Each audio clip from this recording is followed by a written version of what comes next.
Hello. Today I want to talk about why walk and talk and why not sit indoors, in the dry, in the warm, comfy little chair.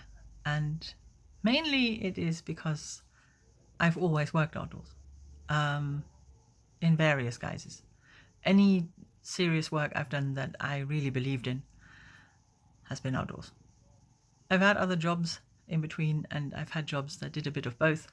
But anything that I consider my work, the things I do with other people, where I help them to connect to themselves, where I can help them find emotional language, find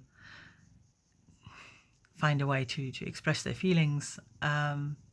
It's always been outdoors. Helping troubled women in shelters, helping a physiotherapist who had clients on horseback. It's, the serious work of my life has been outdoors. So when I trained as a counsellor and I found that everybody was stuffed indoors, I had a bit of a shock. I thought maybe I'd chosen the wrong path. And it wasn't. It was just a little blip of thinking, is this what counselling is? Is this in a little room, the two chairs facing each other, with the intensity of that? And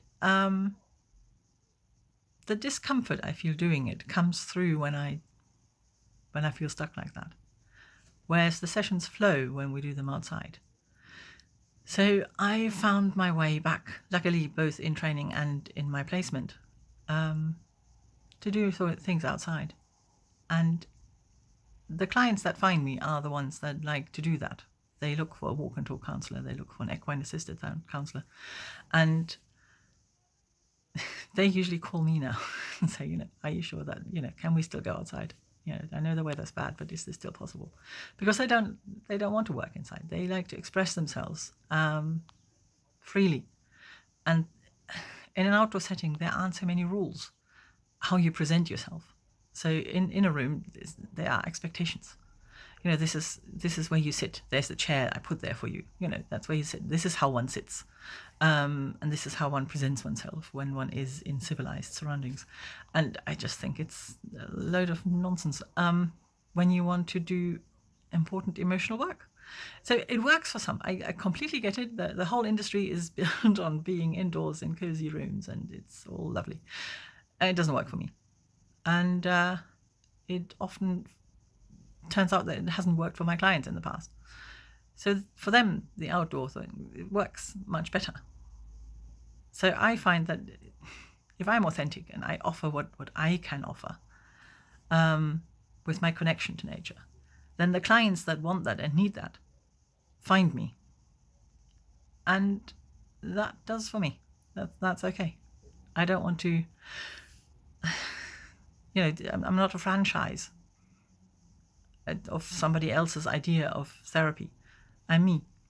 And I bring what I bring to my therapy space. And so far it's working for my clients and it's working for me.